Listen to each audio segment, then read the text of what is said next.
Welcome back to the channel, and thank you for being here. Today, I'm sharing a deeply personal story, one that changed the way I see family, trust, and loyalty. This isn't easy to talk about, but it's important to tell it exactly as it happened. Please stay with me until the end. I stared at my reflection. 42 years old, hair pulled into a careful low bun, faint lines at the corners of my eyes I didn't remember earning. I dabbed concealer under them anyway. Old habit. Armor. "I'm coming," I whispered to no one. Housewarming parties were supposed to be warm, cozy, celebratory. Champagne flutes and soft jazz and people complimenting throw pillows. This one felt like a test I hadn't studied for. Mark had insisted for weeks. "Come on, Lena, it's just a party. They bought a new place. It's a big deal." They meant his parents, Darla and Ron Whitaker, who had never forgiven me for being, well, me. Not flashy enough, not rich enough, not born into a family with lake houses and legacy stock portfolios, and the habit of talking about European vacations like grocery runs. And definitely not the woman they'd pictured for their only son. I grabbed my purse, hesitated, then slipped my phone inside and headed out. The house was 20 minutes north, in a newer development, with manicured lawns and stone mailboxes engraved with last names in elegant cursive. Whitaker Lane, even. I noticed that immediately and hated myself for noticing. Mark's parents' SUV was already in the driveway when I pulled up behind a row of luxury sedans and something silver and low to the ground that probably cost more than my car and my first apartment combined. The house itself was enormous. 2 stories, pale gray siding, black shutters, wide porch with white columns, hanging lantern lights glowing softly even though the sun hadn't quite gone down yet. I sat in my car for a second too long. "You can do this," I muttered. I adjusted my dress again, checked my lipstick, then stepped out into the crisp autumn air. Laughter drifted from inside. Music. The clink of glasses. I rang the doorbell. It chimed something cheerful and expensive sounding. The door flew open.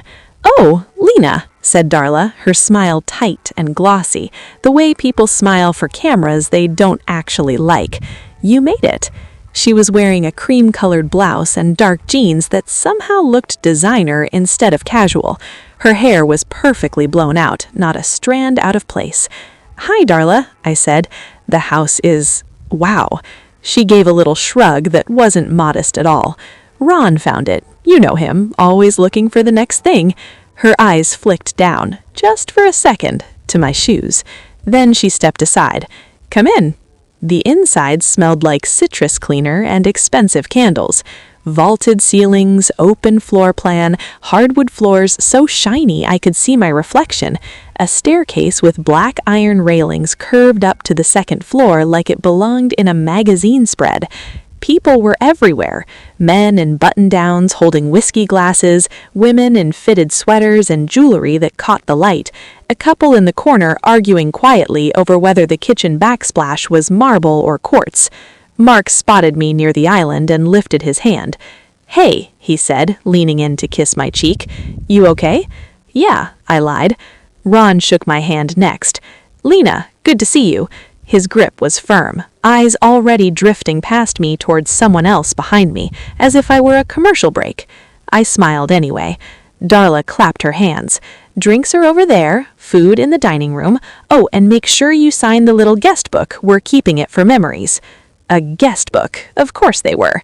I wandered toward the kitchen, trying to look impressed, but not too impressed.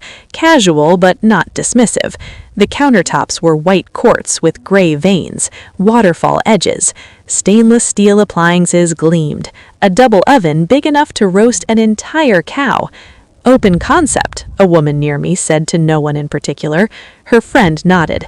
"It's very... them." I poured myself a glass of sparkling water from a tray and turned, nearly bumping into a tall blonde woman with angular cheekbones and a tight ponytail. "Oh, sorry," I said. She smiled politely. "No worries." Her eyes lingered on me longer than comfortable. "I'm Carol," she added, "Ron's colleague. And you are... Lena?" Her smile twitched. Oh, right, right. She drifted away before I could ask her name again. I sipped my water. Across the room, Darla was holding court. We downsized from the last place, she was saying loudly enough for half the kitchen to hear, but honestly, this just feels more refined. A woman in a burgundy dress nodded. Location's everything. Ron chuckled. Property values in this neighborhood? Practically bulletproof. I tried to focus on the art on the walls. Abstract prints in black frames, neutral tones, nothing too daring. Someone brushed past me. "Excuse me. This is the guest bathroom?" the girl whispered to her boyfriend. He glanced around. "No, that's down the hall. This is probably the wine fridge." She laughed. I didn't. The comments started small, harmless sounding, sharp if you were listening for them. "Oh, this must have cost a fortune." "Well, when you've been smart with investments." "I heard the closing price was... What was it, Darla?" Darla smiled mysteriously. "Oh, you know, market rate," which somehow sounded like code for more than you could ever imagine.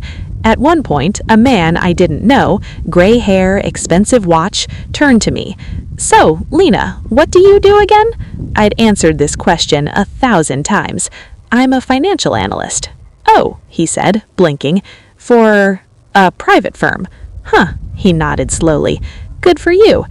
Good for you, like I'd told him I sold homemade candles on Etsy. Behind him, I heard a woman murmur, "She's nice." Another voice replied, quieter but not quiet enough. Mark always did have a generous heart. Heat crept up my neck. I pretended to check my phone. Then came the dining room, a long wooden table set with charcuterie boards, tiny bowls of olives, sliced baguettes, cheeses with names I couldn't pronounce. Darla swept in beside me. "Have you seen the backyard yet?" she asked brightly. "No." "Oh, you should. Ron's very proud of the deck." Ron appeared on cue. "Come on," he said, already walking. A cluster followed us through sliding glass doors to a patio with outdoor furniture, a built-in grill, a fire pit surrounded by cushioned chairs. The yard stretched farther than I expected, fenced, perfectly trimmed, with a line of tall trees at the back. "Future pool," Ron said, pointing. Carol, the ponytail, tilted her head. "Really? With the HOA?" Ron chuckled. "Let's just say we know how to navigate those conversations." A man near me muttered, "Must be nice." Darla laughed lightly.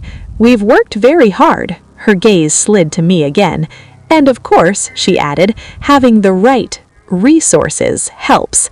I didn't know if that was aimed at me or the air, but my stomach tightened anyway. Mark leaned close. "You want to head inside?" He whispered. "Not yet," I said. I didn't want to look like I was fleeing. Inside, the living room conversation shifted to real estate. I can't believe what people are paying these days.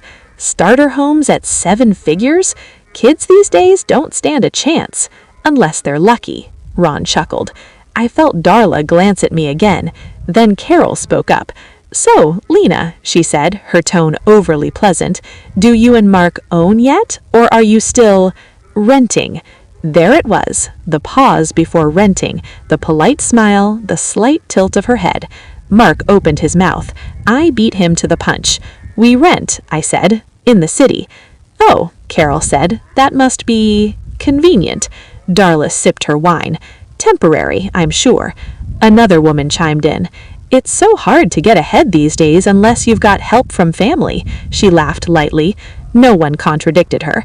I nodded, even though my jaw hurt from clenching.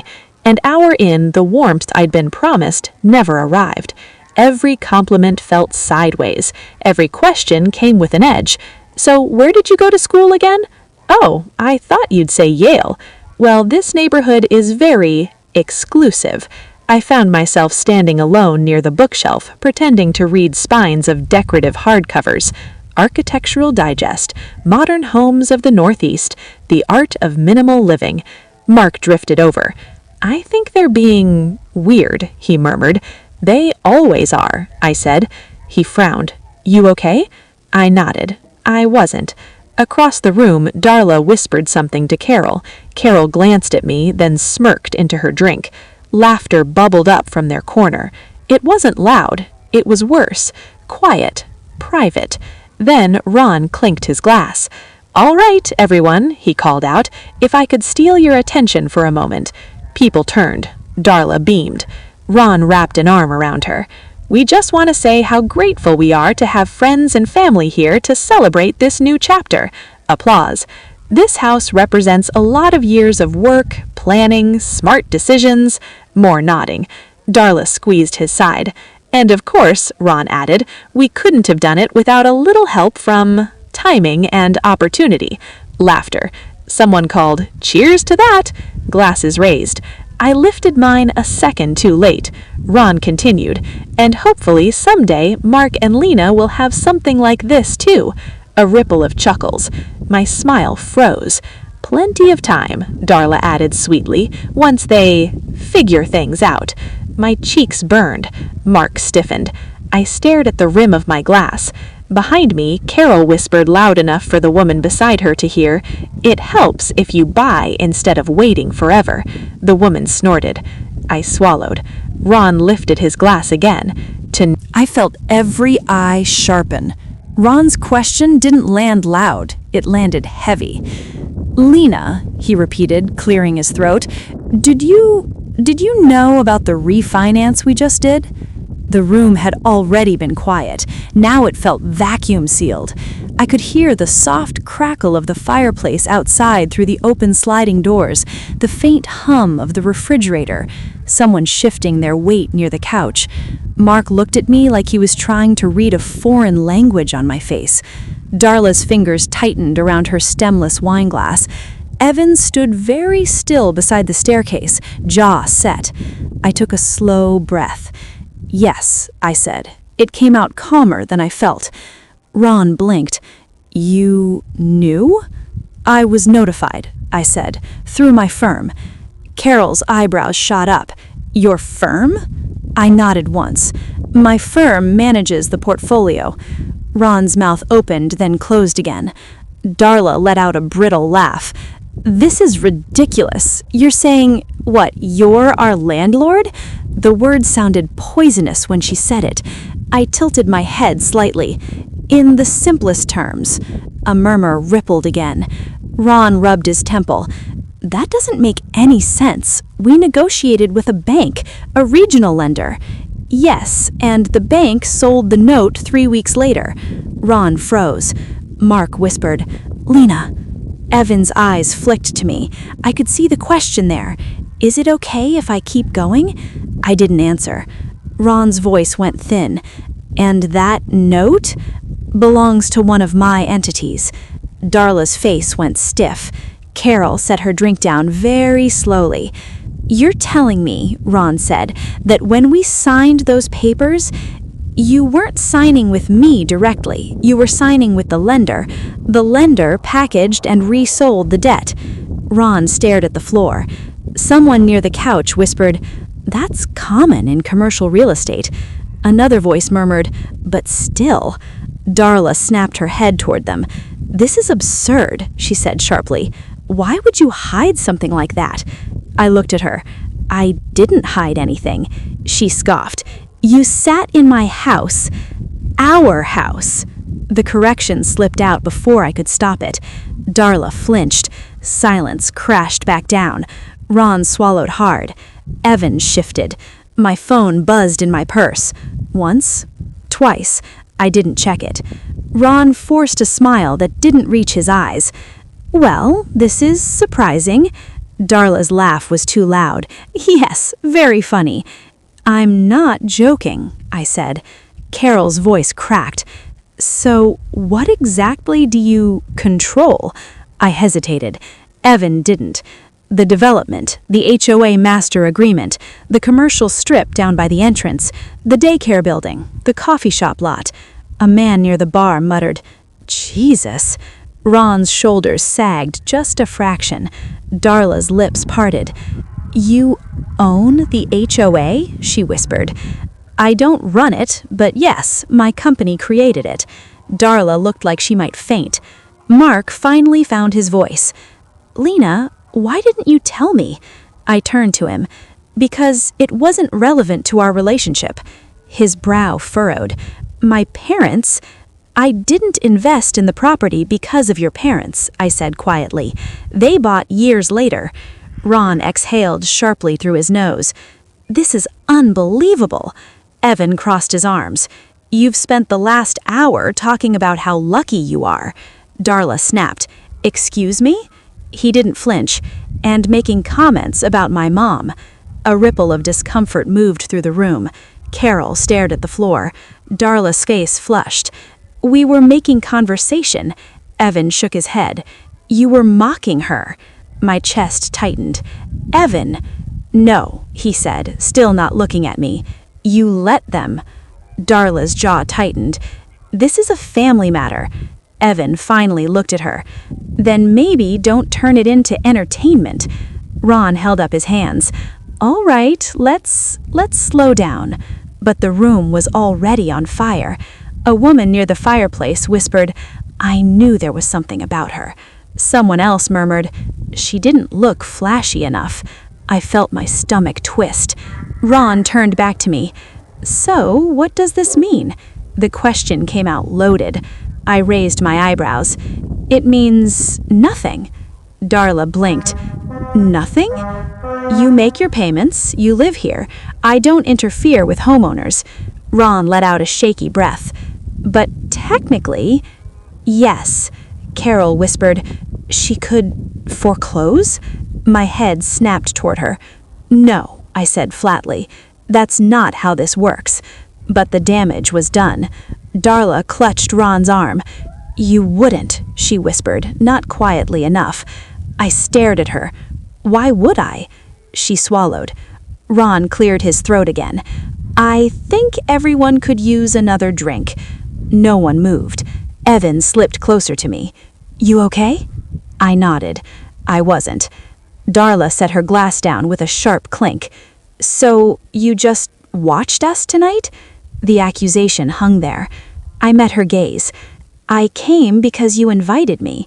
She opened her mouth, closed it. Mark stared between us like he'd wandered into a courtroom he didn't know he was on trial in. Ron tried again. This is unexpected, but congratulations, truly. His tone was stiff. I inclined my head. Thank you. Carol forced a laugh. Well, I guess appearances can be deceiving. I looked at her. They usually are. A few people shifted uncomfortably. Then Darla said it. Slow, careful. So, is that why you've stayed so quiet all these years? I blinked. Quiet? She gestured vaguely. About your career, your situation. I felt something in my chest harden. I don't perform for rooms. Her lips thinned. Well, that explains a lot. I exhaled. This isn't about me. She tilted her head. Isn't it? Ron touched her elbow. Darla. She shook him off. You let us think. I let you assume. The words came out colder than I meant. Darla stared at me. Around us, the party felt like it had been unplugged. Music still played somewhere, too cheerful for the air. A man near the hallway whispered, This is awkward. Evan muttered, Good. Ron sighed. I think everyone needs a minute. And that was when my phone buzzed again. This time I looked. Carter, CFO. Call me, now. My stomach dropped. I slipped the phone back into my purse. Ron noticed. What is it? Work, I said. Darla scoffed. Of course. I stared at her. Excuse me? She waved a hand. Timing. I opened my mouth. Evan beat me to it. Don't. Everyone turned to Evan. He looked at Darla. Just don't. The silence that followed was thick as you could choke on. And then the front door opened. Cold air rushed in. A voice from the entryway called, Ron, we've got a problem. My pulse spiked, because I recognized that voice. It belonged to a man I had fired 3 years ago, and he was walking into my house.